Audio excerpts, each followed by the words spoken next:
Okay, good evening, everyone. Thank you so much for coming along to the second Keele Debate. I'm going to say a few words of introduction, introduce our fantastic panel. So just say a word or two about the Keele Debates. As new Vice-Chancellor, I'm very keen that Keele and other universities play an important role within society of being the place where we disagree with evidence and we discuss some of the challenges of society in a space where we can use academic principles, work with our colleagues to develop the ideas for the future. And we're just about to launch our process to develop a new strategy for Keele. And what we're doing today is starting to give us the groundwork to think about our new strategy. This evening's debate particularly focuses on whether local lives or global goals should be the focus for Keele. And Keele is set up back in 1949 as a university to serve the local community, and to this day it sees that as a very important part of its goals. But universities are often assessed and judged based on their international profiles, and the league tables that we all live by these days and students all look at often draw a lot of their data and reputation from an international profile. So how do universities balance this need to consider local lives and global goals? The theme for our debates is that we like to focus on disagreement. So anywhere where we see areas of disagreement, those are going to be the areas I'm going to encourage the panel to consider. And the format is that we will give each speaker 7 minutes to put forward their thoughts on this question. Because when I spoke to Carol, who I introduced in a second, she said it took 10 minutes for her to say hello. We agreed we needed some way of controlling our panel, and as you'll hear, we've got quite a big football influence on the panel today. So I have a yellow card, which I will be brandishing at 7 minutes, and I have a red card that will strictly come up after 8 minutes. So that's going to be my way of trying to control this panel. And then in the second half, we're going to have a break, and then in the second half, we're going to look at your questions. We have, looking around, well over 150 people here today. You can ask your questions using the QR codes. And I think not everyone's had a QR code. So using your phone or your tablet, you can add your questions there. I'd encourage you to do it quite early, because we tend to get lots of questions coming in. So please get those in. We also had over 170 people registered online. And we're also taking questions for everybody online as well. So in the second half, after we've had a coffee break, we'll come back in and we'll pose as many of your questions as we can to the panel. So that's the format for the evening. Let me just introduce our panellists. So immediately to my left, we've got Sir Tristram Hunt, who's director of the V&A. The V&A, as you may know, is a family of museums dedicated to the power of creativity. He took up the post in 2017 and has championed design education in UK schools, encouraged debate around the history of museums' global collections, and overseen the transition to a multi-site museum.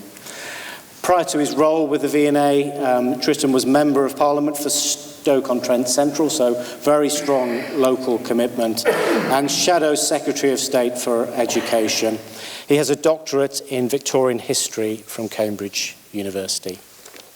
Next, we've got Joan Walley. Joan is a College of Fellow member here at Keele and a fantastic supporter of the university.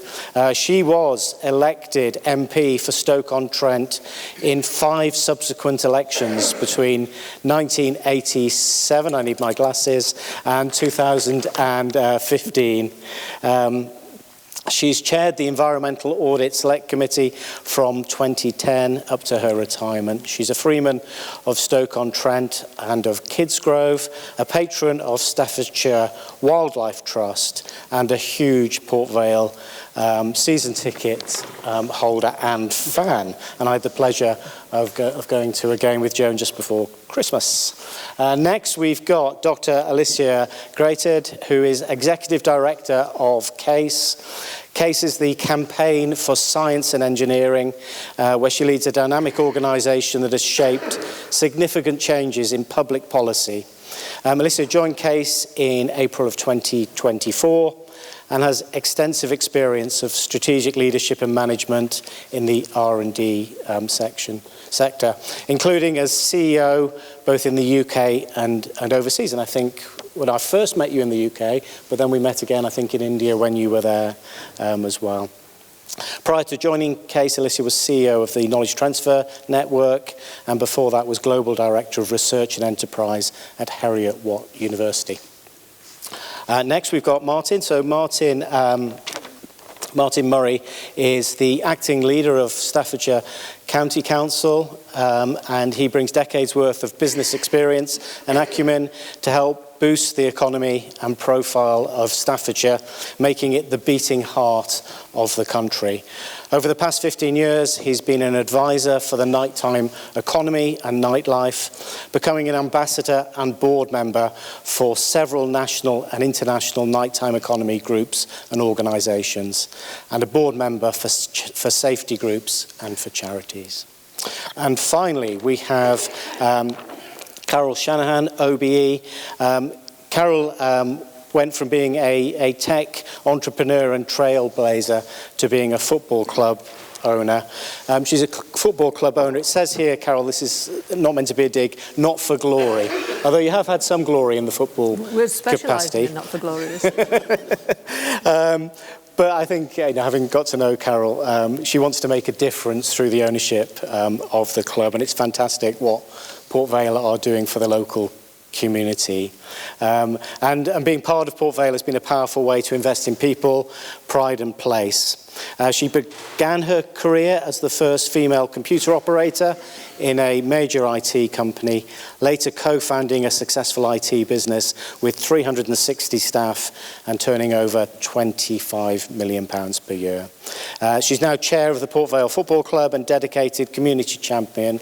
She's trustee of the Port Vale Foundation and the English Football League in the community, and she was awarded an OBE in 2021 for her services to Stoke-on-Trent. So can we give a warm welcome, please, to everyone.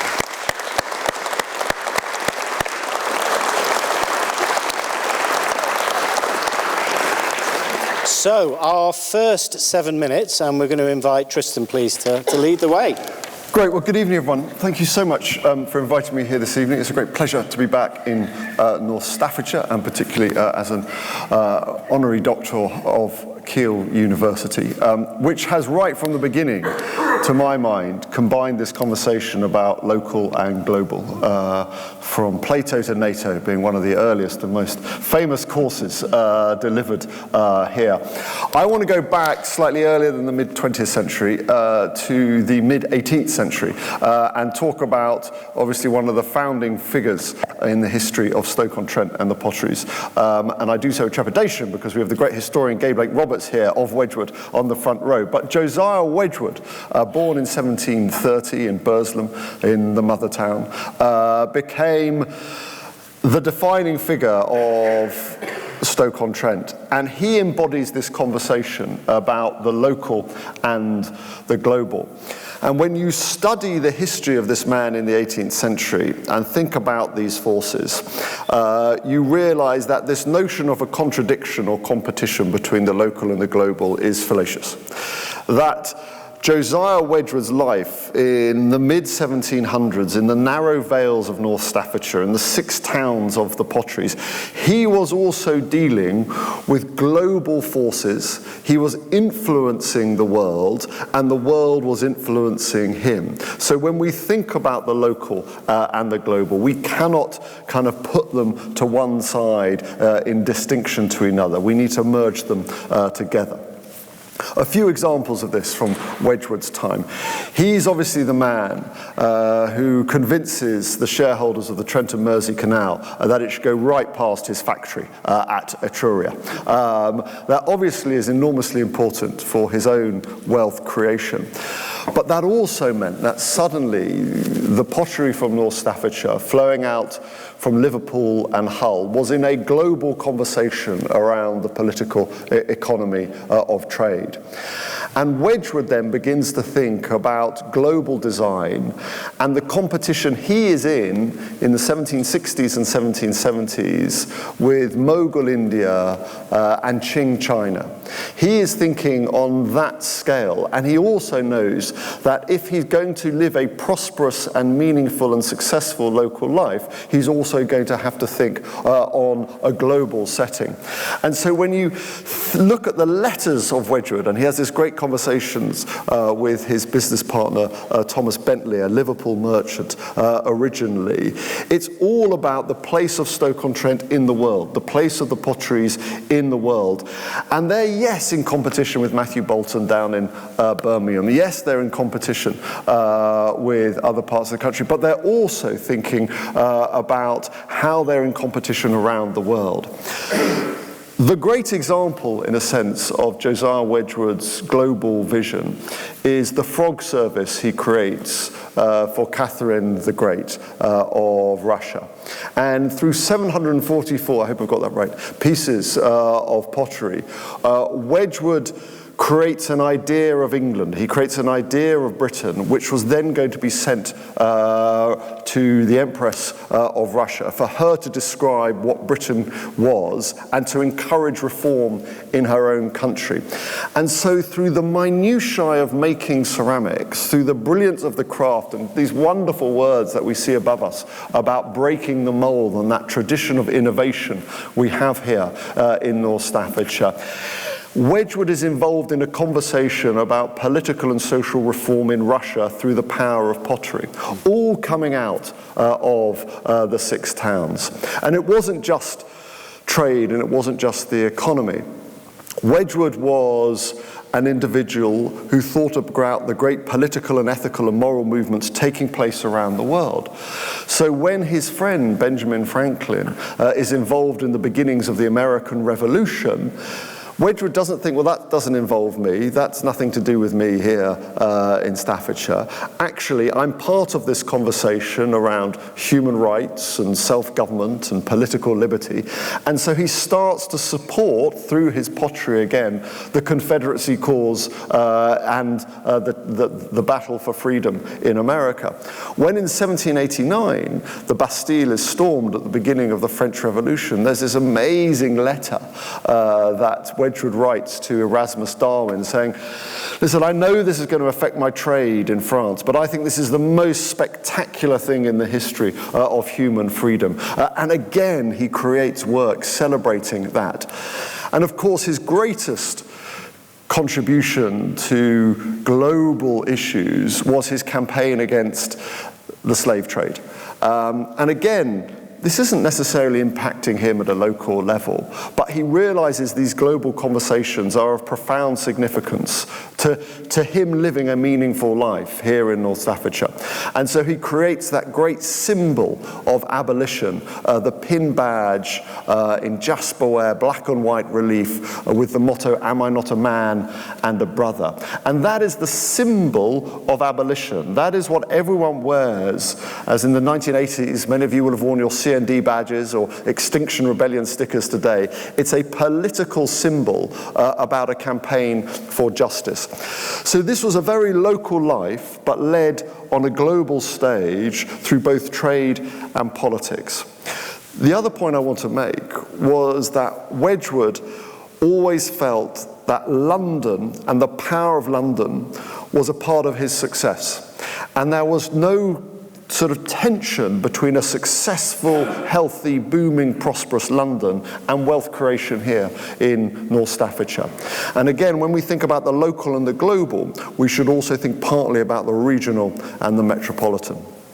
Finally, these forces, as we all know in this room, come back and There's a painful story of the impact of globalization here in the Potteries, and Joan has seen this firsthand as a political leader and campaigned so powerfully, that Wedgwood, in a sense, takes on China at China in the mid-18th century. His wonderful creamware is an answer to the porcelain that China was sort of flooding the world markets with. And Wedgwood is this key figure in the history of the Industrial Revolution, which is then able to bring incredible wealth creation to Europe and America.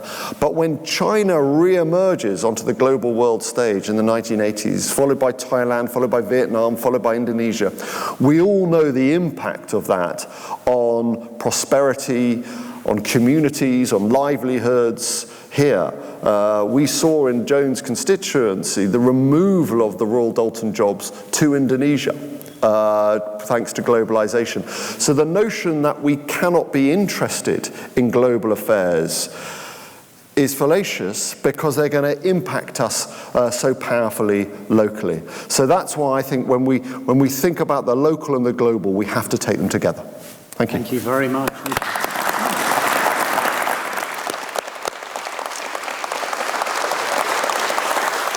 Joan, over to you. How do I follow that? I could listen to Tristram all day. So, I think the first thing I want to say is thank you for inviting me.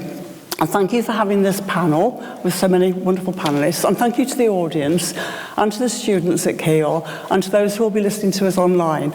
Because I see this as some kind of work in progress about where we go for the next 10 years.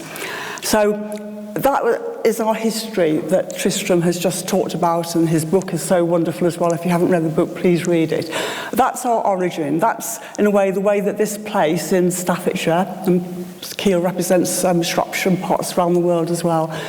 That's what built us, that's what made us who we are. It was the ceramics, it was the clay, it was the coal, it was the ingenuity, it was everything to do with innovation that actually brought our prosperity to this region. And then, of course, we went on to the world stage. And for me, when we look at this local lives or global goals, it is a really personal thing as to how we have to get this right now going forward, because I'm exactly the same age as Keele. I was born in 1949, and I'm not going to go on forever, but Keele's legacy is going to go on forever. And I feel with the global changes that are going on at the moment globally, we really have to understand what's happening, as those founding fathers, mostly founding fathers of Keele did, Lord Lindsay back in 1949. Keele was set up to look at the political situation, the social situation in which this university was going to exist. So I think we have to understand that. And you know, Kevin, when I look back at what I submitted to the response, the consultation 5 years ago in 2019, I think it was, the content of what I said then and what we should be doing going forward hasn't changed. But I think what has changed is the context, and what has changed is the urgency. So if you look at the global situation, Tristram's described the trade issues. You look at the global insecurity, look at what's happening in Ukraine, 4 years anniversary of the war in Ukraine. Look at the tensions between China and Russia, and look at the US. How do we fit into all of that? How are Keele students? How is the teaching we do? How is the research we're going to do? How are those 110 alumni that we've got all around the world in 120 countries? How are they going to take forward the values that underpin this university here at Keele? And the other thing that's so important is that we know, and Keele has been at the forefront pioneering all of this, that we have the whole issue about the climate emergency that faces us. And we know that we desperately shot close to that tipping point to prevent more than 2 degrees centigrade. And we're getting close to that. And Keele has shown how we can start to take steps to prevent all of that. We look at the reports that we know about ecosystems breakdown. And Keele, again, has been absolutely central to injecting concerns about sustainability right at the centre of its curriculum and every aspect of what it teaches its students here and takes forward. So what I want to say tonight, using the football analogy and with Captain Kevin here to take us forward, and no referee, what I really want to say is that we don't have to reinvent the wheel going forward. We look at our best practice. Keele started off doing local history in Biddulph, where I grew up. There's still a thriving history club because of that. Keele has got huge partnerships right the way across the region, right the way internationally as well. But what I don't think Keele has done enough of yet is actually look at the local issues, because it's inequality that, despite the success of some of our technological industries and businesses, and they're here on campus and in this area, we have this huge inequality, and that is what needs to be urgently addressed. It needs to be addressed not just for those people who work here on campus or elsewhere who are part of the teaching staff, or for the students. I think 5,000 of whom actually come from the West Midlands region, 3,000 I think from the Stoke-on-Trent area, and another 100 or 1,000 in terms of Shropshire, Cheshire and Shropshire. It's not just for those people who actually are connected and whose livelihoods are connected to this university. It's actually in terms of the community which gave us this Keele University, which gave us Josiah Wedgwood, that's again linked to the land and the soil that we thrive from.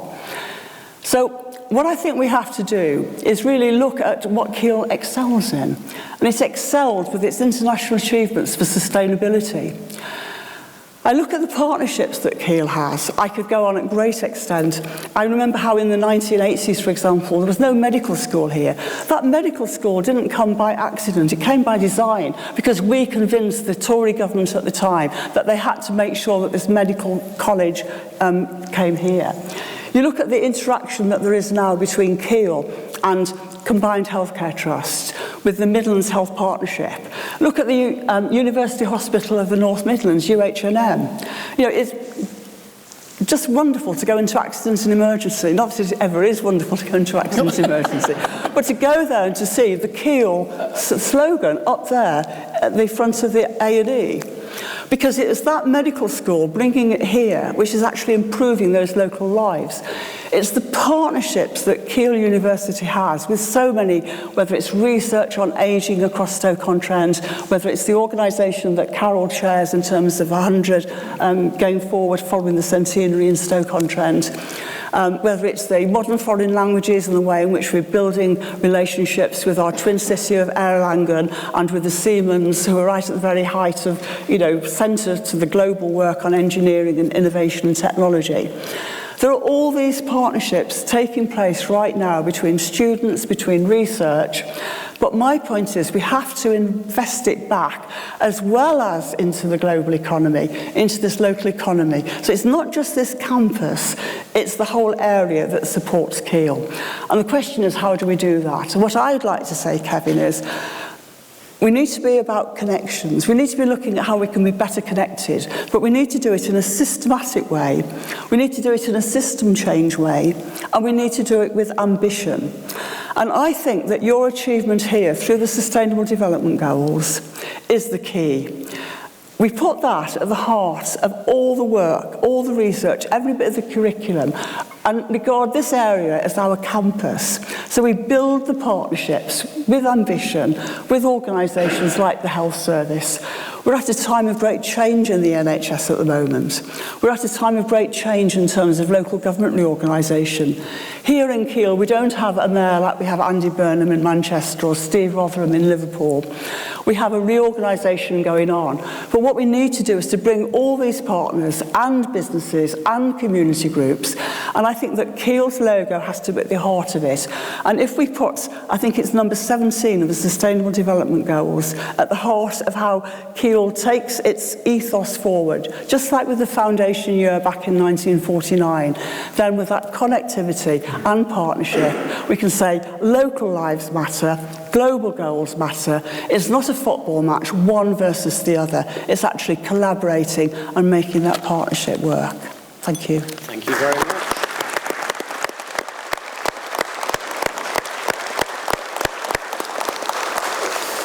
You were perfect, John. I nearly was going for my yellow card, but you just brought it in perfectly at the end there. I'm desperate to book someone. I've never done it yet. No, I wish I'd never suggested it. I wanted extra time. Alicia. Yeah, first, can I just add to the thank yous already? A massive thank you, Kevin, and to your team. It's a real privilege to work with such a diverse panel, but also a really diverse audience, and I know those listening in as well. So, just to add to what Kevin said in his introduction, to give some context to my comments, I work at this charity CASE, the Campaign for Science and Engineering, and we represent and advocate on behalf of organisations and individuals that care about research and development. So they could be universities like Keele and other universities, a range of businesses, charities, Cancer Research UK, different organisations. And Kevin, the question that you've posed us today is just a brilliant question, and Tristram did a brilliant job of looking backwards into history and why this is important, and I just wanted to do the opposite in the case to reinforce your point. In that case, we've been doing a really interesting project called Reimagining R&D, which is around looking into the future about 20 years, looking at global influences, global trends and national trends and local ones. What will that mean for the UK, and what will that mean for research and development? And we've just pulled out our top priorities, and one of them is almost identical to the question you're asking us today. So it's super important when we're thinking forward. So first of all, just thinking about building on your points about the importance of local communities. At CASE, we've been doing some, I'm going to say brilliant work, because I think it is brilliant, but please have a look at it. We've been doing some work polling and asking the public about what they think and feel about research and development.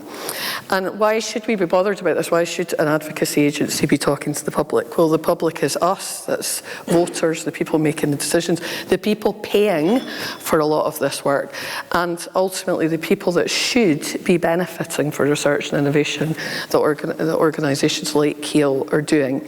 And we've polled around 50,000 people now. We've run focus groups, interviews across the UK. And I'm just going to pull out, we've got absolutely loads of super interesting data, including around inequalities. But the top line interesting point that you'll all, I'm sure, recognise is that there's a real sense of pessimism in the UK at the moment. Around 2/3 of people feel that the UK is a country in decline. And in terms of research and development, there is a broad awareness. If you ask people about R&D, they sort of know what it is. They feel generally government should be investing in R&D because it's important. But when you dig into that, people do not feel connected to research and development. They really struggle to see its benefits. They feel it's really vague and hard to articulate. And the society generally doesn't feel the benefits at a personal level, and that is really worrying. Less than 1/3 of the people that we polled could immediately think of lots of ways that research and development impacts on the UK or their region.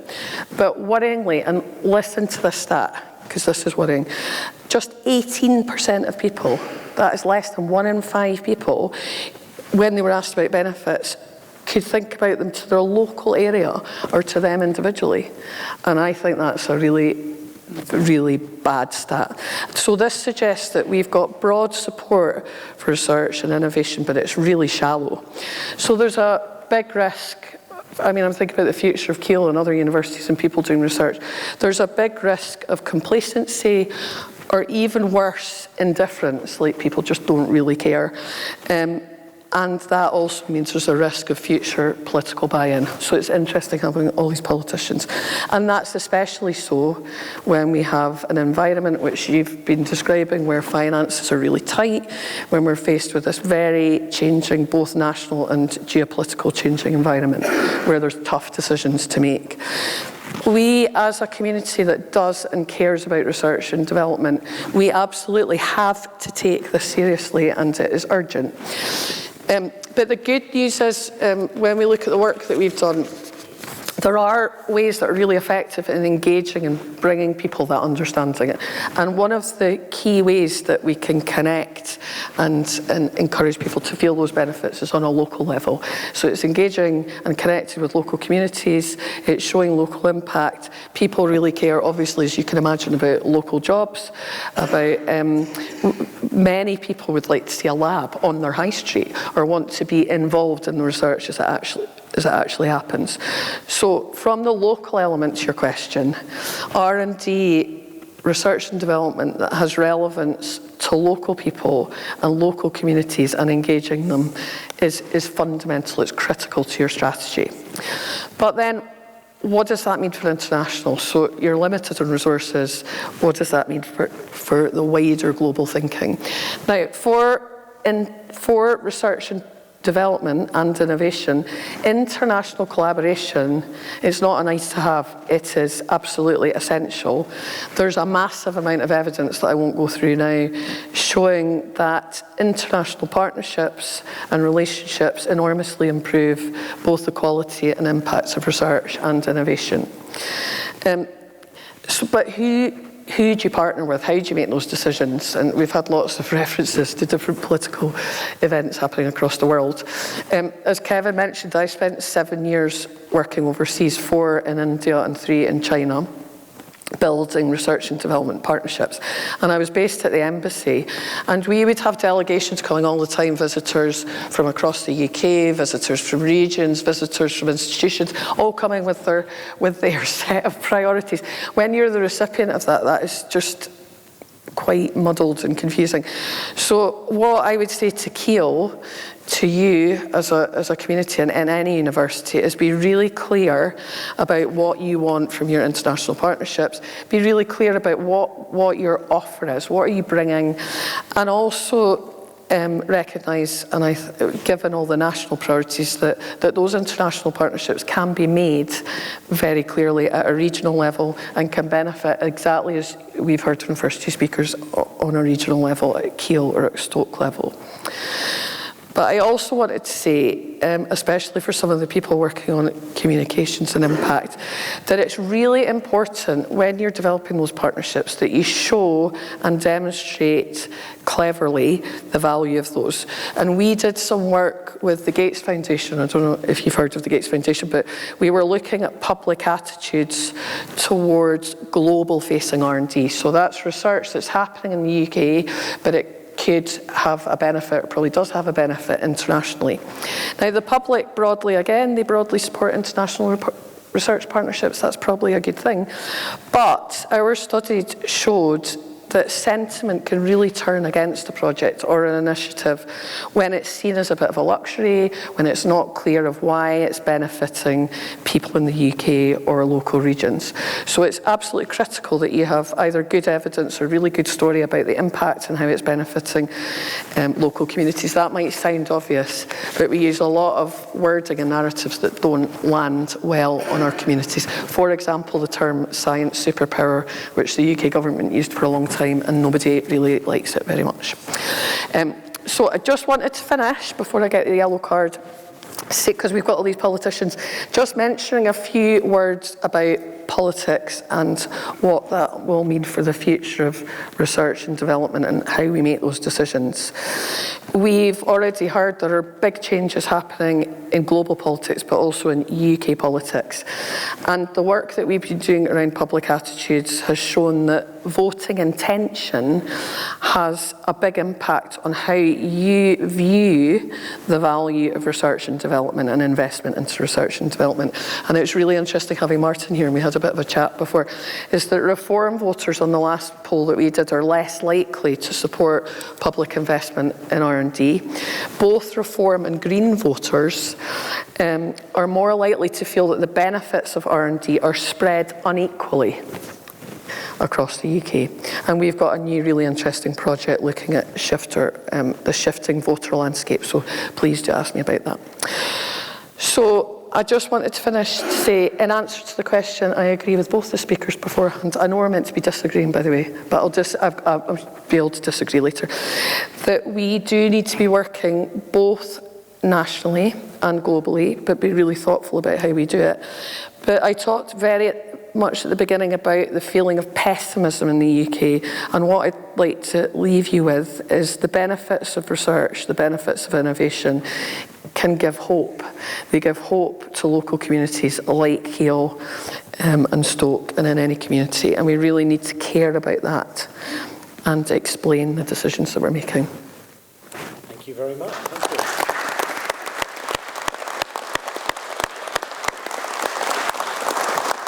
Just before I bring Martin in, I just want to remind people to get your questions in. Once we go into the break, we close it down, so there's no opportunity. So get onto your smartphone, get the questions in. If you're online, get your questions in. You have the option of either being anonymous or being named.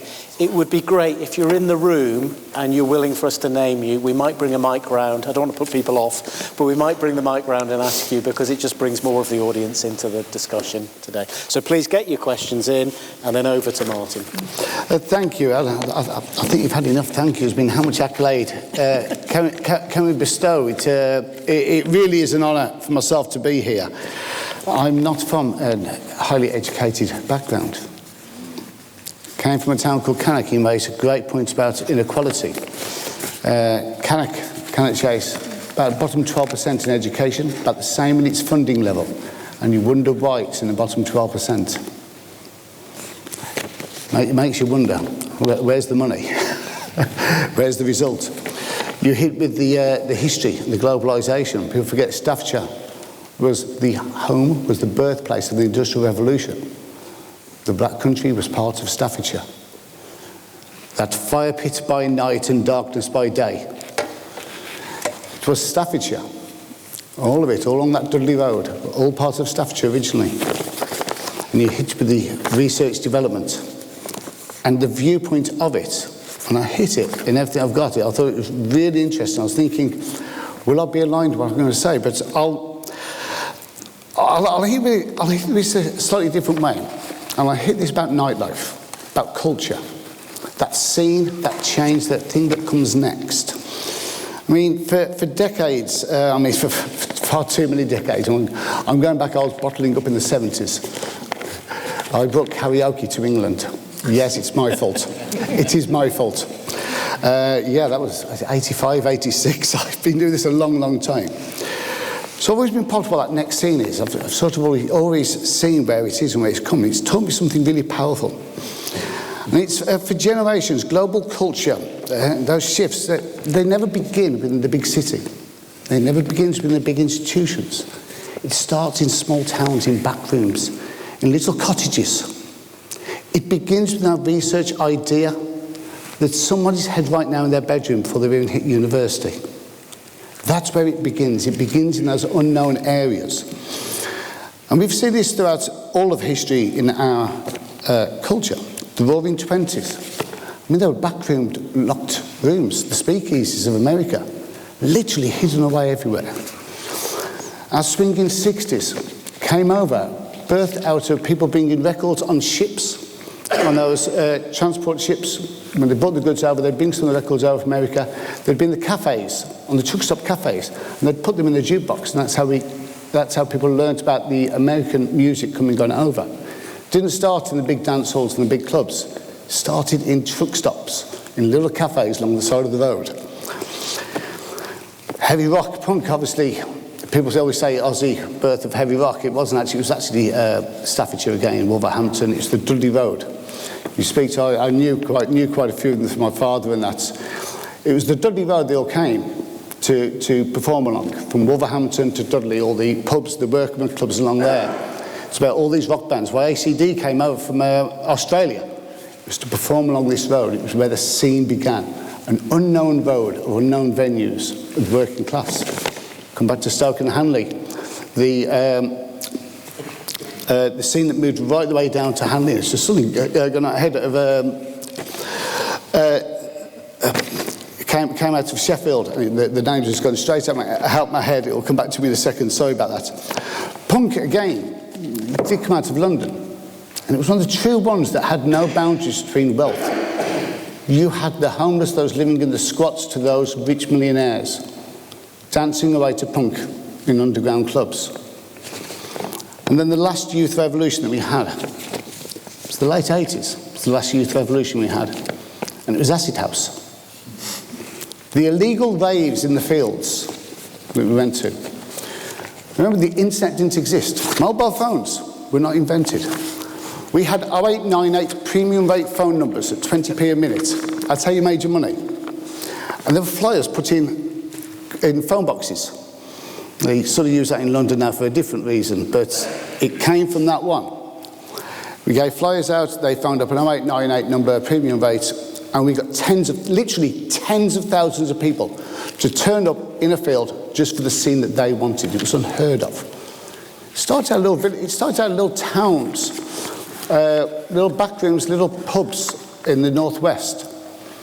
Long before the Hacienda started doing it. That's where it began. Nobody knows where it comes from.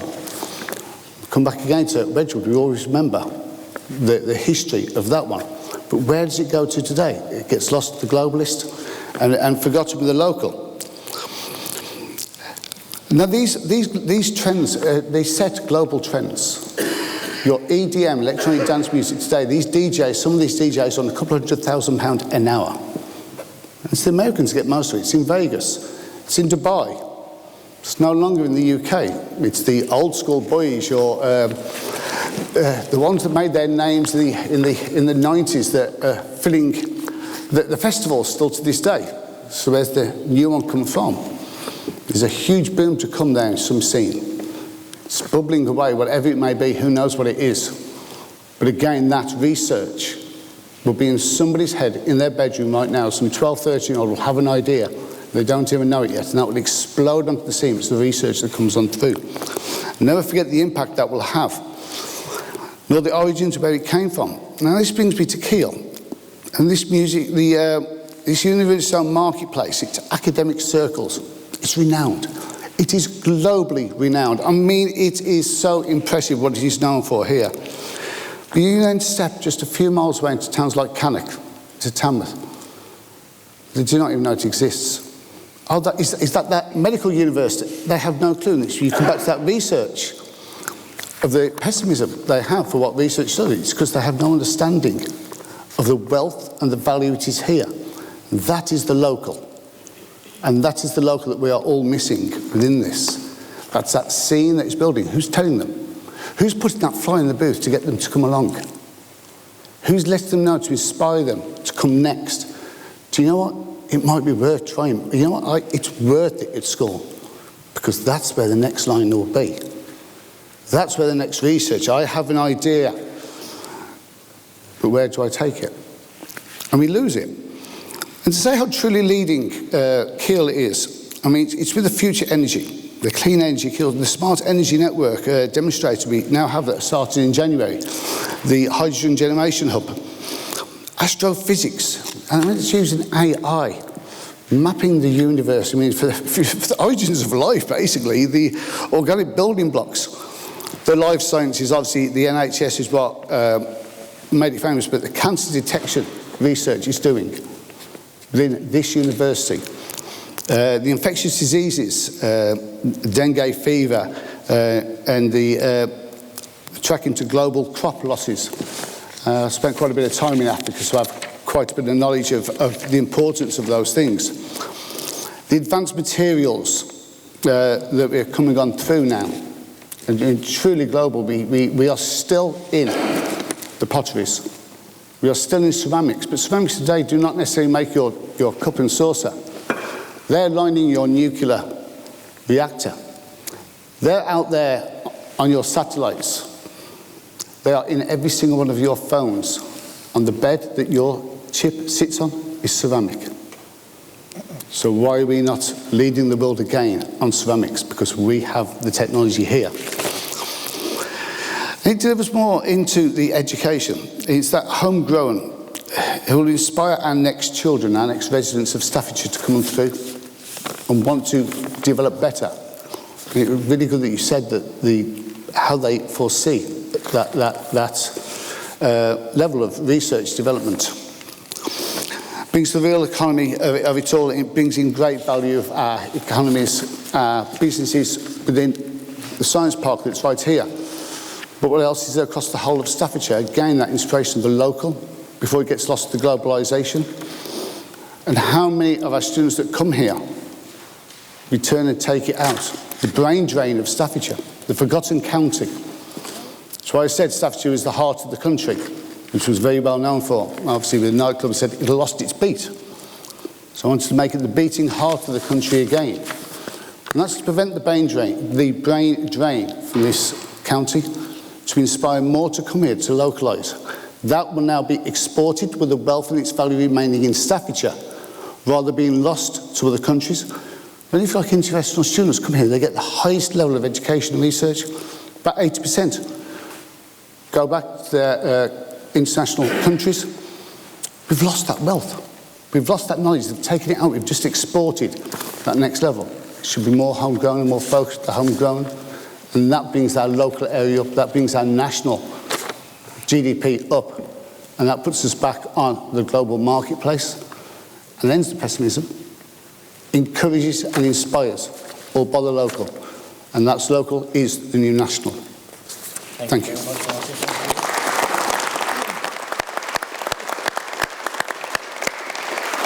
Thank you very much for that. I just realised as you were speaking that it would be a really bad picture that I think would make the Daily Telegraph front page if the Vice-Chancellor gave a red card to the Reform leader live on stage. So that's why I was sort of saying 1 minute, but I thought that is just... my media training suddenly kicked in and stopped me from that. Finally, Carol. You can give one to a football club owner. That will be absolutely fine. Good evening, everybody. For those who've never heard of me, and I can understand it because why would you? My name is Carol Shanahan, as you say, and I am the owner of Port Vale Football Club for my sins. And a lot of people think that I'm the owner of that because I am a lifelong Port Vale fan, not in the slightest. Never heard of it until a few years ago. I am actually a Lincolnshire West Bromwich hybrid. And born in Lincolnshire, parents split up, and I split my time between the two. And my days in the 70s on the Dudley Road and the venues thereof, they will remain for another debate, because that's far too raunchy for what you guys can hear. So Kevin, my husband, and myself started a company in Newcastle-under-Lyme, what I always call the posh bit of Stoke-on-Trent, just to wind people up. And when anybody asked us where the company was, and they'd say, "Oh, you're at Stoke, aren't you?" I go, "No, we're Newcastle, actually." And my kids, Rose, my daughter's in the front row here, they actually thought it was called Newcastle, actually. And they had to find out that it wasn't. And all this was going well, and we ended up, we still have 3 sites in Newcastle-under-Lyme, on the Brampton, the leafy bit's really nice.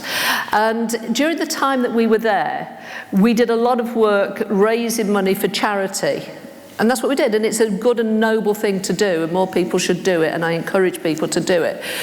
But we got to a point with these 360 staff walking like this Bermuda Triangle around Newcastle-under-Lyme that we needed one office to fit everybody in. And the office that was found was the old Co-op supermarket, as had been, next door to Port Vale. And when they came back and told me that they'd found the perfect office, and I said, "Where is it?" They said, "Burslem." And I went, "Burslem? Why do we have bloody Burslem? I don't want a bloody Burslem. Stoke." And they said, "Well, just come and have a look." And we went, and they were right, and it was perfect office. And I moved to Burslem, and it changed my life. Absolutely changed my life. One of the first things I did, one Sunday, I think it was after the Remembrance Parade, I had a tour of Burslem by Joan, who's on the committee today. And I defy anybody to have a walk around Burslem with Joan Walley and not finish by falling in love with the place, because she brought it to life. She brought to life how it had been. You could feel the bustle. You could feel how that mother town used to be, and what it did for the local community, and, as Tristram rightly said, what it did for the world. You could feel that. You could hear the echoes of it. And it had gone. And we now have what we have. We have more unused shops as a high street. It's not the league I want to be on top of. I've got League One I'd quite like to be on top of, not the most empty shops on a high street. And then I started to do some community work, which I hadn't done before. But when you come to Burslem, you have to go and get involved. And I was asked by the MP of the time, called Ruth. She was the MP of North of Stoke-on-Trent, and she asked me if I would I would help her by doing some work. She was on the multi-party board for about holiday hunger, about kids who, during the, who live in challenging situations, areas of deprivation, and during the school holidays, they don't get fed, they don't get the activities, and the effect that it has on those children. More children are referred to social services in the last 2 weeks before school holidays start than at any other time. And I know that because I'm on the Children Improvement Board for Stoke-on-Trent Council. And so she asked me if I would do an evidence-based report to show her, to give her the information that she needed, the proof that she needed, that this needed to be addressed nationally. So I thought, well, it can't be hard, feeding a few kids. I've got 4. Just multiply it. It is hard. It was hard. We took 8 schools and we fed these children and we gave activities during the school holidays. From that, we got the evidence that we needed. And from there, we were able to write a report. And the place that we came to was Keele. And then when I took that further, because we did the report, we got that going, and the Keele Institute of Social Inclusion was just opening. Joan and I were saying earlier, we were at the opening of it. She said we were both talking, and I said, no, I came to listen to you talk, Joan. This is before I had anything to say. And so Keele was there. I knew I needed academic rigour. I knew that if you just go and feed children, it's honourable and it's great, but it doesn't make a significant social change. You need academia behind you to get that change, and Keele gave us it. And from that, we were able to go to national government, and Holiday Activity and Food, the HAF project, was part that fed into the report that we did, fed into that. And then I set up a charity called the Hub Foundation. I set it up because I'm never going to buy a football club. 2 months later, I buy a bloody football club, different thing. But we have still got the charity. I'm patron of that charity. It's fed over 1 million meals out. So if you look at an area, I went back to West Brom for a meeting last week because I could hear what Joan was saying, but I wasn't there. So I couldn't see how much the area had changed. I went to West Bromwich and I thought, oh my goodness, this has seriously changed. Because all of these areas were built around employment. Stoke, with their oat cakes and their wondrous pottery people and their language, what are they? Bottom knockers or something. I mean, you're not going to get that anywhere but the pottery industry. That is all around here. West Brom, you're talking about the Black Country, that was the same. It had its own character, it had its own feeling of place. But when that industry goes, what replaces it? The people are still there. They still want to work, they still want to be, they still want to do. But what replaces it? How do they get that same sort of feeling of belonging? What makes it different? What makes us us? And we can't do that without academia really educating us, informing us of how we transition from being this heavy industrialised community to what we become. And what do we become? Why do the 6 towns matter anymore? Because they were all about the industry, and that industry's gone. So what do we become? And you see Manchester and the Manchester Bee and the way that they've created that has been phenomenal. And we need to have things like that, not just for Stoke-on-Trent, but for other areas. And so what I would like to see is Keele, keep on doing what you're doing. Keep on coming down off the hill, because that is so important. If you want to be of the people, you've got to be with the people. You've got to go and listen to them and see their eyes and see what they're really saying. And you've got to look at it. You've got to make sure that social media isn't the information centre for the communities growing up, because it's toxic and it's not true and it's not validated. But what comes out of academia is. So I say we need you locally. We desperately need you locally.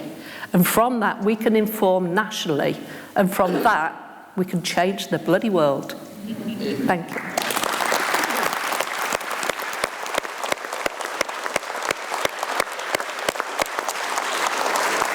Very good. Thank you very much to all of our speakers for setting up a wonderful debate. So it's over to you in the audience now. We're going to take a break until past. So we've got 15 minutes, hopefully some time to get to know each other as well. But then we're going to be asking your questions, and we'll come back to the panel and continue the discussion. So thank you very much to all of you, and thank you everyone in the audience for getting your questions in. Thank you very much.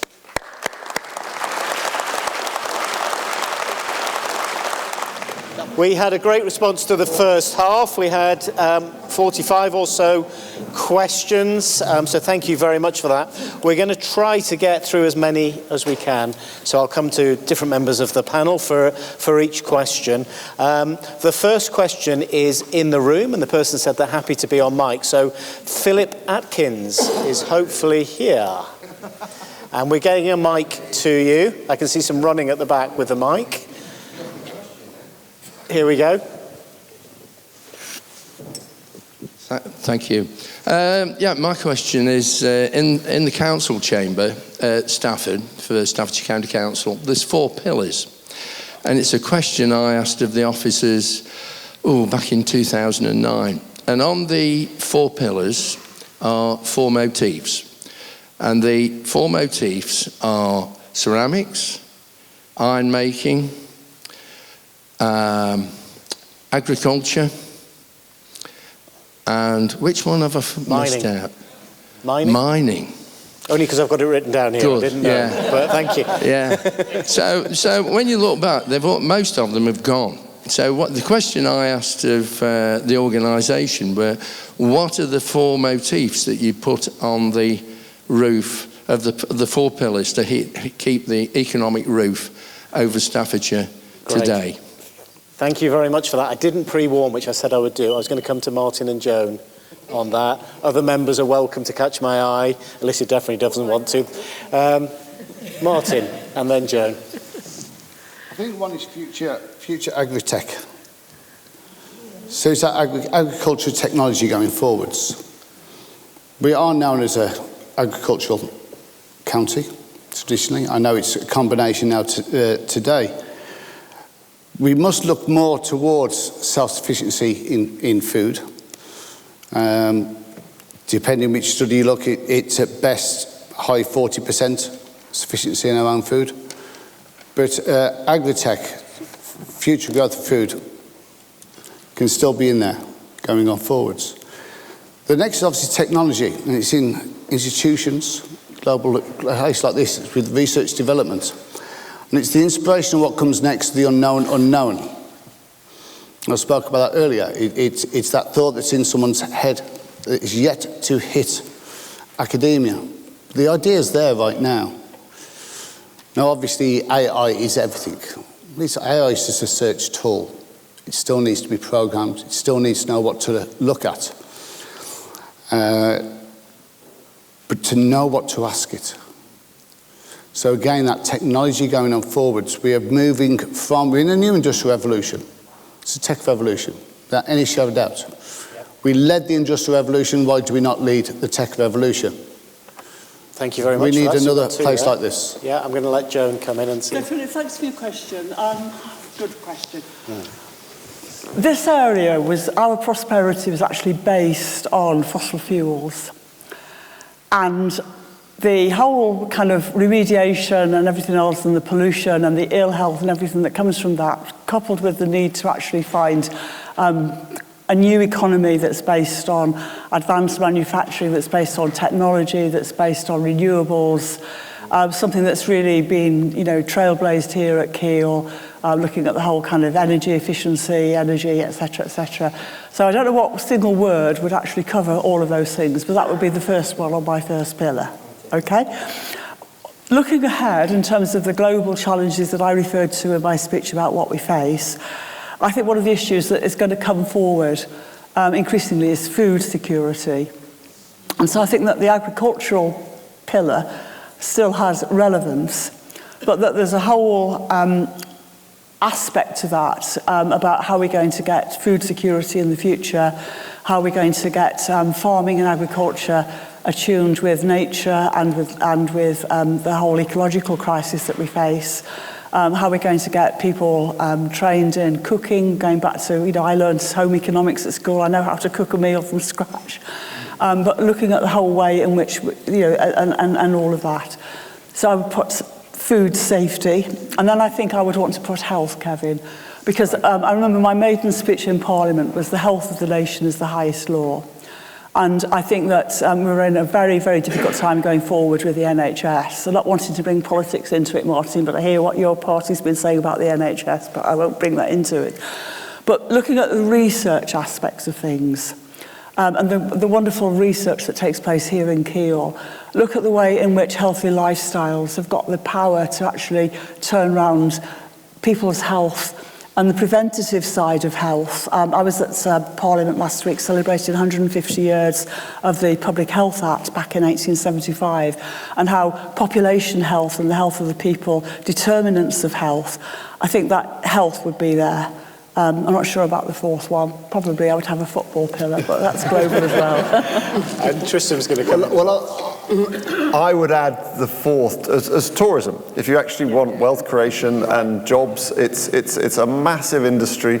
Staffordshire, to go back to the early point about the lost county, never sells itself quite enough. It's a beautiful, beautiful county, we know, and also it's the mix of the rural and the urban. And we've got great museums here. We've got great collections here. We've got great historic houses, National Trust properties, the V&A Wedgwood collection, World of Wedgwood, Trent, etc., etc., etc. So I definitely have tourism, and I think there's more work to be done getting people to Staffordshire to enjoy it. We're not going to get through many questions if everyone comes back. We're going to allow it. It's a really quick. Just a real quick one. Be unforgivable if I didn't mention. We've just launched a nighttime economy study because of that very reason. The person we used has done like Ireland, doing Portugal, Canada, Australia, done parts of London, came out to Manchester, as we mentioned earlier. Also have LVEP board. Yeah, goes across all Lichfield Cathedral, district boroughs. Stoke City is on there as well.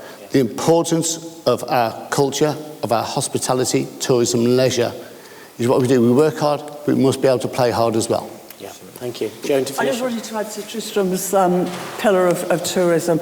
Here in Stoke-on-Trent and this part of Staffordshire, we've got the heritage emergency, and we desperately need to bring in all the global work that people like Paul Williams, I think is in the audience, is doing on the heritage sites for heritage. So I absolutely agree on that. We need to bring in public, private and charitable funding to actually repurpose and make sure that our tourist attractions and museums, etc., are fit for the future.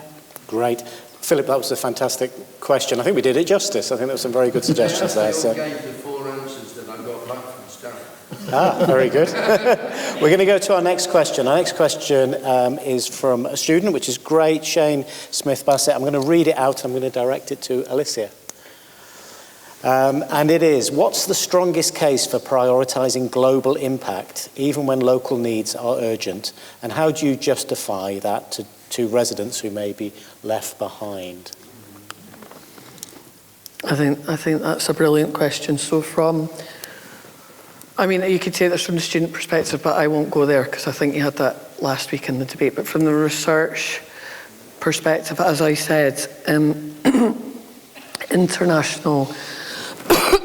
international relationships and partnerships for research and innovation are critical for us to be able to do great research, and we've got lots of evidence going back many years on the value of that. And that can be people coming to the UK from different countries and working with us, or us going to other countries, or us building partnerships where we stay in our own countries and work together.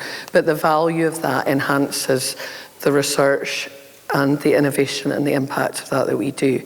I think in terms of justifying it to, I can't remember the language used, but basically people who, what was the right word that was used in the question? Justifying who may feel left behind? Yeah, those that feel left behind. I think that's, I mentioned that when I was talking, we're not very good at that. So I think that's where there are often, when you're doing a global partnership, there are very often, and there should be benefits coming back to your own local community or nationally. So it's being really aware of that, it's being able to measure that, talk about it. But what I would say though is those people that feel left behind, that's just not international partnerships, that's across the board. So I'd say with Keele strategy or any university strategy or any research that's happening, we really have an issue that a lot of people feel disengaged, not involved, and that group of left behind people in our data, that's really significant. But it's also, there's gender differences as well. So women feel more left behind and less involved than men, and you can look at that in age groups and political parties and all sorts of things. But the left behind group of people really is an issue. And if I can add one little thing, universities generally have, I need to think of the right words, I probably won't get the right word, but there's a bit of a feeling that they're a little bit arrogant and removed from society in general as a sector. And I really think for universities to survive and thrive, and for research to survive and thrive, we've got to be really aware that the research is for everyone. What we do, the universities should be there for everyone, and we have to reach those left behind communities in all those activities that we do. Yeah. I'm going to take Chair's prerogative and just answer it from my point of view. I think Staffordshire needs a university that is internationally renowned and is out there putting forward the case for the county and for all the students and graduates. Everywhere around the world there is Birmingham, there is Manchester, there's my old place at Nottingham, every London university. We need to be out there representing this county. We need to be attracting global companies to this area. So everyone knows me, I'm all for local impact, but I feel Keele is the one place that can deliver that. Agree, and they're not too different. I think one consistent message for everyone here is they're not two different things. They can, and that was the first point Tristram said, like can be completely integrated, but we need to be conscious about really involving people, not just explaining it, but involving people in how that works. If we get time, I'm going to come back and ask you a question, though, about whether the current national funding means it's very hard to fund local work. So I'm going to come back to you later on, just ponder on that. Martin, then we'll go back to the audience. Suggestion, obviously, it's the prestige, the higher accolade of university to those within working class towns that have little education. I'll maybe suggest one again out of culture is fusion. Take music. The traditional Mozart, Beethoven, the Philharmonic is often seen at that higher level, yet hip-hop, rap is seen more the street music. And I'll go back to The Simpsons, back when it first came out, in the early seasons. And they had Cypress Hill on, and they're going, I have the Royal Philharmonic Orchestra here. Who's ordered the Royal Philharmonic Orchestra? I'm looking at Cypress Hill. If you look up Cypress Hill, if you don't know who they are, a hardcore hip-hop band. 30 years later, sure enough, in the last 2 years, they performed in the Royal Albert Hall with the Royal Philharmonic Orchestra. Fused the two together. Right. And we see that today in all of dance music, the EDM. The old DJs are playing the halls with royal orchestras. Fuse the two ideas together, you bring two sides together as one. Thank you very much for that. We're going to go back into the room, and Claire Nichol. Claire, are you here? Right in front of you. There you go, Claire. Hi there. My question was, I submitted it on Alicia's talk because I noticed that Tristan and Joan were very much agreeing the balance, there needs to be the balance between global and local, which I would tend to agree with. But I wanted to ask, Joan commented on the number of very local students we have here at Keele. So to give a more local perspective, if there was one thing that you could do, that you think Keele could do to improve the lives or impact the lives of local people, what would it be? And again, I didn't pre-warn you, which I apologise for. Tristram and Carol, if that's okay. I mean, to my mind, the greatest thing Keele can do for local lives is, on the one hand, the healthcare work, which is enormously important, and the relationship between Royal Stoke and actually, providing support there.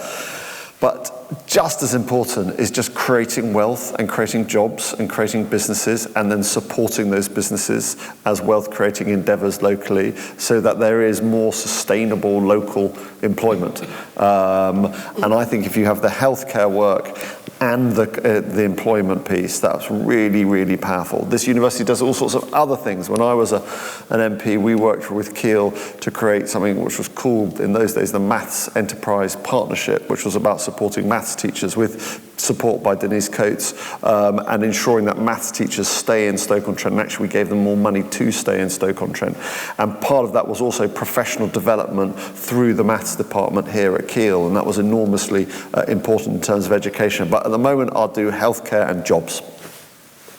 Thank you very much. Carol, what would you suggest? I'll repeat some of what I said when I gave my talk earlier. It's every post-industrial town and city has similar issues. We have it worse than most in Stoke-on-Trent and Newcastle. And for us to be able to have you guys, you talking to you in the break that you're actually in the high street in Newcastle, so you've got people coming in, which is brilliant, because I know with the work that I did with the food poverty, child poverty, that we would not have been able to have made a difference nationally if we hadn't have had the academic rigour behind us, if we hadn't have had the reports which had been written and had come from Keele. It gave it credence, it gave it, and that's what we need, because the people in Stoke-on-Trent and Newcastle-under-Lyme who are really struggling need to be seen, need to be heard, and need to be advocated for. And that's what, we've got a lot of really good community groups in Stoke-on-Trent who go and help, and they help all the time. But if you don't add academic rigour into it, it's just activity. And it'll just keep going on forever. And it might help that person on that day, but it doesn't make a change. We need Keele behind us to be able to make that change. And for me, that's the biggest thing that Keele can do. Thank you. Alicia? Yeah, this is more of a general point. From our research, I think it's really clear that we often think we know what people think or want. And I'm looking at the public opinion work we've done. So if I was going to say one thing, and it doesn't matter who the audience is, it's give them agency and listen and empower them, and don't think, don't tell them or help. I mean, obviously want to help, but you need to listen. Because giving someone agency, I think we've all had periods in our lives or moments in our work or personal lives where you don't have agency, and it's the most demeaning feeling. And that's how you make people feel they've got pride and they've got a voice, and that's how you make the right decisions. Great, thank you very much. Next question is a tough one. I'm going to come to Martin first on it, just to warn you, then to Tristram. It's from one of our students, and I'm going to read it out. And Martin, this is picking up on your theme that the ideas of the future can come from anywhere, and there's a degree of sort of randomness which is healthy in that. So an idea could come from someone's bedroom in the future. So therefore we need as many different types of people to go to university as possible. So would you be for a free higher education for students to ensure that everyone gets the idea, that gets the opportunity to have that opportunity and to thrive? How do you put the genie back in the bottle that has been released? But one we can change is how you have to pay back that student debt. The interest rate you pay on that is insane, to say the least. It's scandalous. You start off from day one while you're still at university paying about 6%. The base rate is half that. As you go forward, if you're not earning enough, you do not have to pay it. So within 10 years, it then becomes toxic debt. It goes to 10%. And after about 25, 30 years, guess what? The government picks the debt back up, and they then hold it. We are running into the next 10, 20 years hundreds of billions of toxic debt held by this government because of excessive interest rates placed upon student loan. Solution would be a lot cheaper, a lot simpler. Remove the percentage of interest on the student debt through a government bond. It's its own QE, if you like. Own quantitative easing for education rather than into finance and banking for investment going forwards. But that not only holds the debt level at future value of money, can't be zero, £1 today is worth more than £1 tomorrow, but it should not be at the rate it is then going. Your now rate of which is about 70%, only a third pay their student debt back. So that means 70% would probably come down to more like 40% paying. You've already released the debt. You're actually better off instantly. You save money by just removing the interest rate and the ludicrous, scandalous amount you charged. That's how you solve it. Thank you very much. Any thoughts? I agree with everything Michael has said, and I think they do need to reform. And I think they will reform the student debt. I think the only other issue is whether you know there's no new money around, but whether you can have a saving which would then fund an element of a maintenance grant alongside the tuition fees. So because the living, as everyone you know much better than me, the living costs of being a student are so punishing. But we've got to reform that. It's out of kilter the loan system. Very good. I was looking for disagreement, but no, I'm very happy. Fervent. I'm wholly in line with the reform approach on student loan debt. Can I just add one thing to that, and really following on from the debate last week about how much there's cross-subsidisation as well towards UK education. From where I sit now, it's clear that the whole funding for higher education and education altogether really is needing to be looked at in detail. I think the Education Select Committee is about to do a report on that, if I'm right, Tristram. I'm not quite sure these days, but I think they are. And I just feel that whatever Keele comes up with for its 10-year plan, about its vision and ambition and how it's going to implement it, global and local, please can it have, if you like, a very clear addendum or whatever as to how it's going to be funded. And that might mean actually going to government and actually making the case for the changes in higher education that would actually make our proposals for our vision and strategy more feasible. And I just think that should be an integral part of the changes that are needed in finance to make sure that we do get, the students and we don't, that they get out of the education here what they need to equip them for their careers, whether it's globally or locally.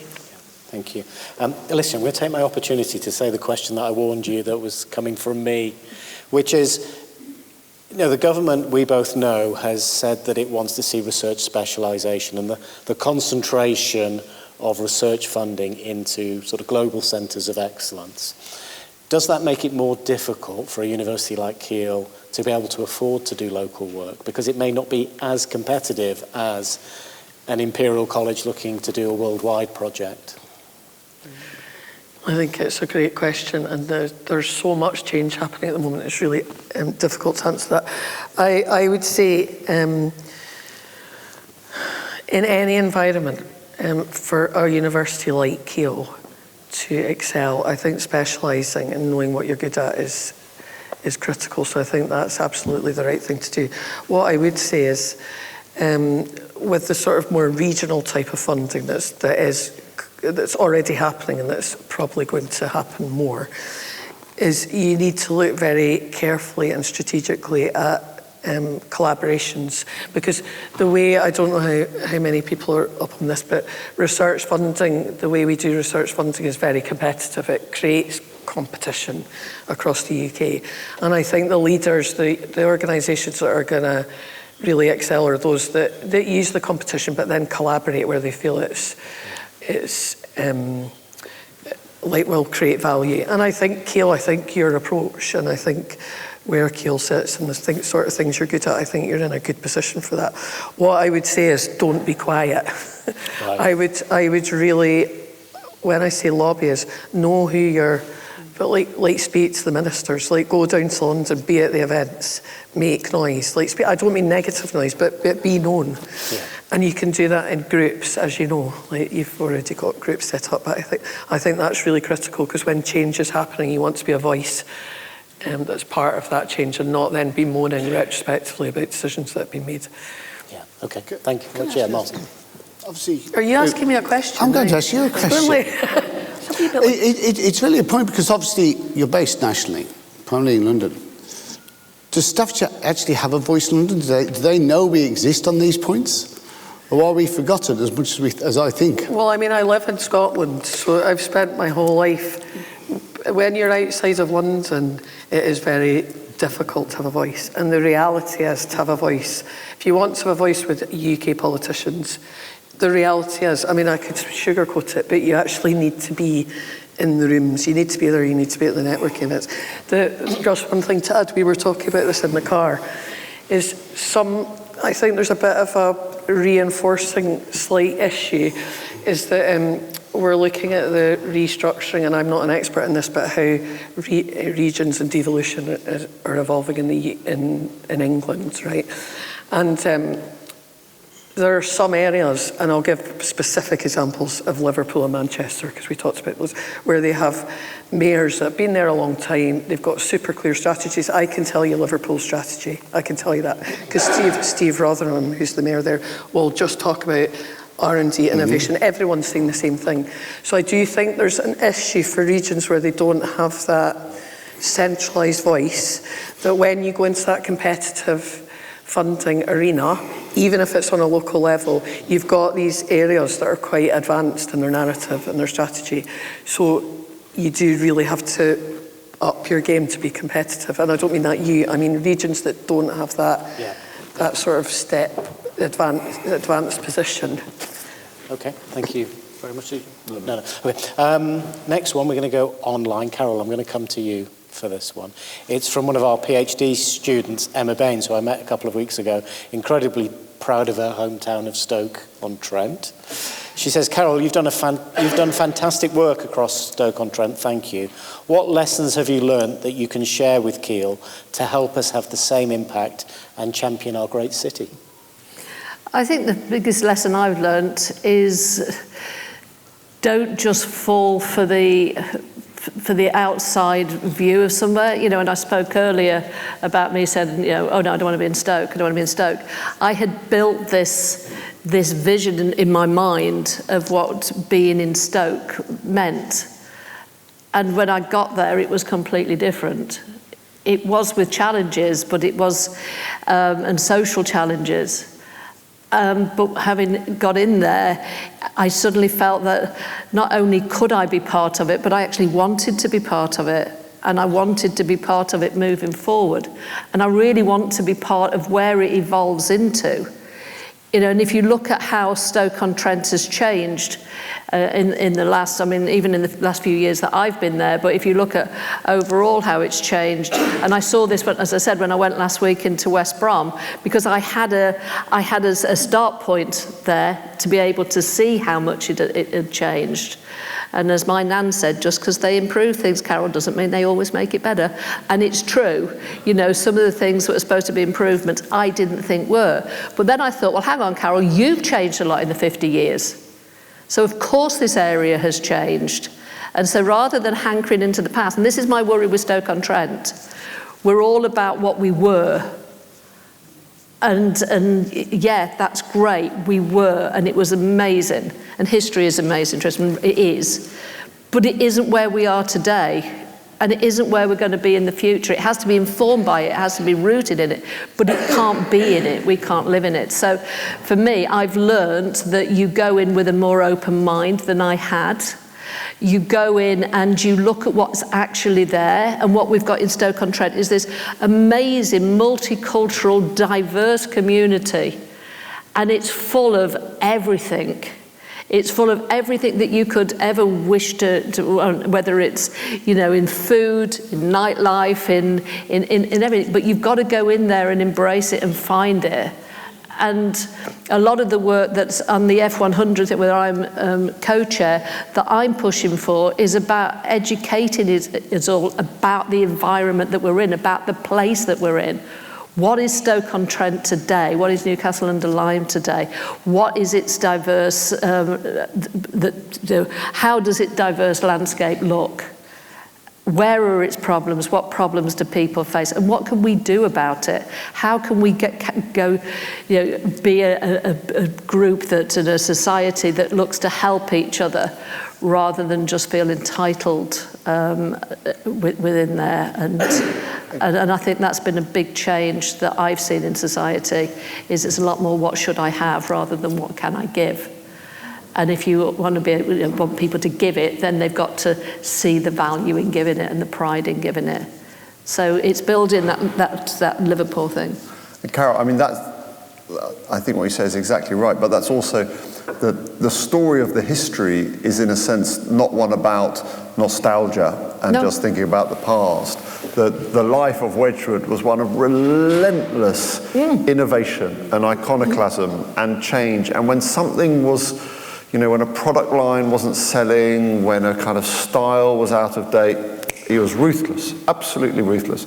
And also this absolute embrace of technological change, of innovation, of new markets, of ambition, of all of those components. So the history can be a source of kind of energy about the change we want to see as well. And if he were here today, what do you think he'd say? If he was on this panel, what do you think he would say? Well, he wouldn't have time for this panel. He would be kind of... so we're all failures because we've got time. If we manage to catch him. But I think to the earlier point, he'll be very excited by AI and the prospects there and the change there. He would be enormously keen. I mean, he'd be furious about the tariffs. The tariffs in America would drive him mad for his export market. He'd be interested in new design styles. He'd be worried about London as a kind of competitive world city and what needed to change there. So all of that energy, I think, would still be... But he was all about looking for the future, wasn't he? Absolutely, 100%. And that's always. Exactly what I'm saying. Yeah. Now, so let's go and be today's version of Josiah Wedgwood. Exactly. And I think it's also about bringing energy into all of this and actually channeling that energy in order that we're all part of the solution and we have those partnerships and we have those connections, that end up with a community which in parts is very successful and in other parts is very unequal, where we've got that kind of mentality that actually Port Vale had last night against Northampton Town. Martin. They did. If I may, it's inspirational and allowing for change. What Stoke was, what the whole Black Country was, the start of the Industrial Revolution. It was just fields, it was openness, it was nothing. They built it from scratch. Their own vision came up, it was a total change from what was before, and that's what we need again now. It's a new revolution, a new youth revolution, an idea that is some child's head right now to what it will be. And our planning laws, our local and area, comes back to the mayoral, which can set that strategic area direction that everybody then follows in that area, releases that restriction, that nostalgic hindrance of, but it must be this. Well, no, because it was that, when that came built, what you're cherishing right now, and I do not mean get rid of our history, our cultural thing, I'm on about the blank canvases that we can change. It didn't exist, that was all brand new. So let's have brand new again. And not what we want. I live by one rule. It's why I lasted the longest club, same owner nightclub this country, probably Europe's ever seen. Not Trigger's Broom, if you know you only Fools and Horses. Same owner, same business model, 48 years. Average nightclub length, 3.5 years. Do you know why? Live by one rule. Who am I to say what music people should dance to? And you can put that in anything. Who are we to say here what industry, what design people should live and thrive in? It is for those, it's for you students right now to decide that future. It's not for us. It comes from yourselves. Design it, change it, lead it, own it. That's youth revolution. That's cultural change. That's ownership. It belongs to yourselves. Great, thank you very much. Martin? Can I just add one little thing Yeah. to that? I really agree with the sentiment there, and I think we were discussing just this issue about people feeling just generally so pessimistic, like the whole higher education system is feeling about it. When you get to really create innovation and to get people thinking like that and being open and creative, you need to feel safe, and that feeling of pride and feeling positive. A place. And place and identity and all those things give you that energy. Like, they make you feel creative because they give you that feeling that you can open your mind a bit. When you're feeling really pessimistic, you close down in the way you think. So I think the role of Keele is, we were talking today, we went on a visit around the university, and we were talking about some work they're doing about renewable energy and how that could benefit the campus and the community. That's really inspirational. And when people feel involved in those things, that's when you start.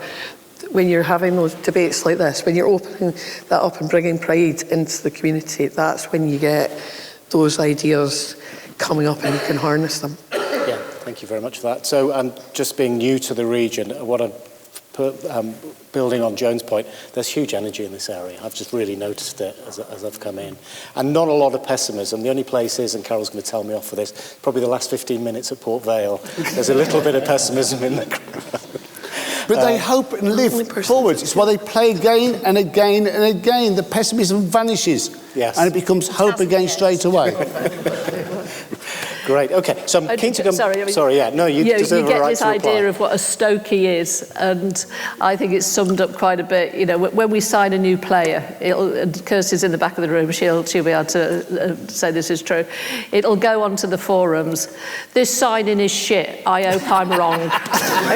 No, just say it's okay in the first place. Don't hope you're wrong. You know. Very good. Okay, we're going to come back into the room. James Wakefield, I'm going to direct this one to Alicia and Tristram. James, are you here? James is right next to you. Oh, yes. That's great, thank you. Carol gave a really powerful example in the first part of the talk about local research, academic rigour, growing into something regional and national. I wonder if the panel's got any other examples of that happening, perhaps recently, maybe at Keele, for example. So examples generally of where that local focus has led to globally relevant solutions. Alicia, I think you were first. It's such a big question. Can I do homework and come back? No, I just think there are so many. I mean, almost all of research where you see outcomes. That is sort of the nature of research, where somebody's got an idea, like, I mean, it could be an idea in a school, but an idea in a research group that then develops into maybe a small company that then produces a massive company, or it's got an idea that benefits society, and then it builds into something that's of value to a nation or globally. In terms of, I'm trying to think of some examples. I was just thinking if we did the tour today and Raphael showed us the energy park, and then there are the international examples where people are coming to Keele to learn about how to use solar and wind in a... Yeah, so I don't know if I can explain this as well as we were explained today, but the energy example we were given. So we went today on the campus at Keele, and we saw these wind turbines and solar panels that are generating energy for the campus. And basically there's a brilliant analytical tool that shows the use of energy, the creation of energy, how it's being used on the campus, and when there's excess energy, how it can then be put onto the grid or stored for other uses. And we were talking about the model itself is super interesting, could be used, I mean, just to engage the local community. I don't mean just, but it's really interesting in terms of a campus, but also how that energy could be used locally in Keele or Stoke.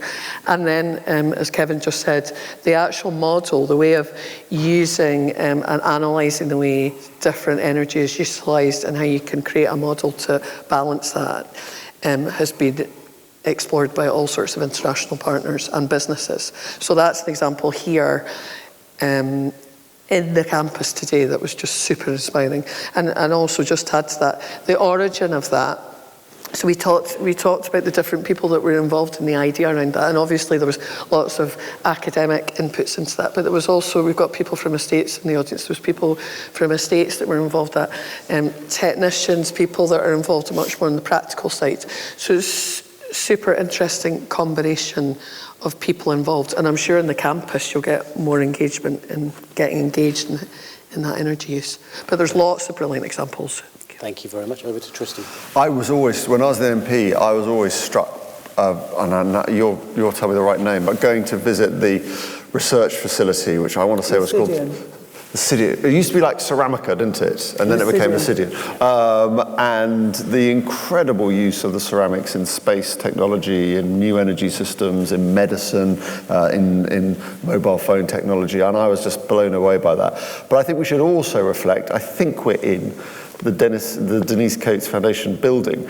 And in terms of the application of technology to wealth creation and employment, and then huge tax revenues which have benefited North Staffordshire and the country, Bet365 and the transformations that has wrought in online facilities is remarkable as well, and we shouldn't ignore that. Can I add a mini comment? I want to go to Joan for the final one. I want one more question, if that's all right. We've got Edgar Blazier, who's in the room. I'm just going to come to Joan on this one. It's going to close the evening. Better be good. Edgar, sorry, Edgar. Edgar, are you here? Just in the middle here.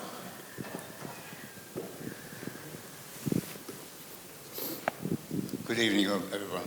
I submit that the pursuit of global goals has resulted in the concentration of power and influence, which is the main aspect that frustrates local people, feeling that they're not being heard. Does the panel know how this might be reconciled? These two objectives be reconciled: A, for the local people being heard, and for be part of the global community. Thank you very much. It's a big question, Joan, but you're only going to have a very short time to answer. But essentially, the essence of it is, this focus on global goals has resulted in a concentration of power away from local lives. How can we mitigate for that, if you agree with it as a hypothesis in the first place? Well, when I look at the debate which led up to the adoption of the Sustainable Development Goals at the, I think it was back in 2015, the preliminary work was very much built on the strength of what was happening locally right the way around the world. And in a way, to me, the direction of your question really comes right back to, of course it's important that people have a say, of course it's important that people have agency, of course it's important that people are listened to, of course it's important that people are part of the solution. Of course, it's important that students and researchers at universities actually, as Carol has said, talk about the evidence base which actually makes that possible. But for me, it's also about local resilience and building resilient communities locally.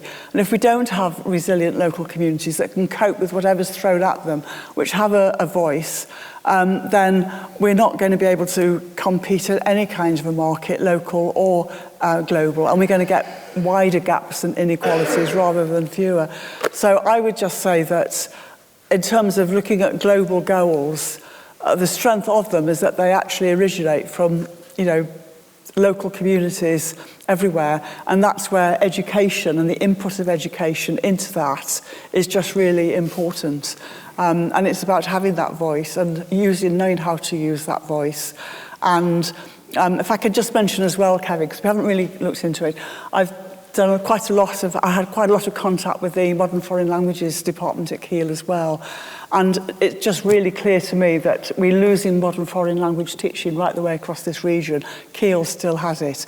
And so however we define that voice, it's using that whole thing about language, and that includes modern foreign languages as well, and how Keele could help take that further forward.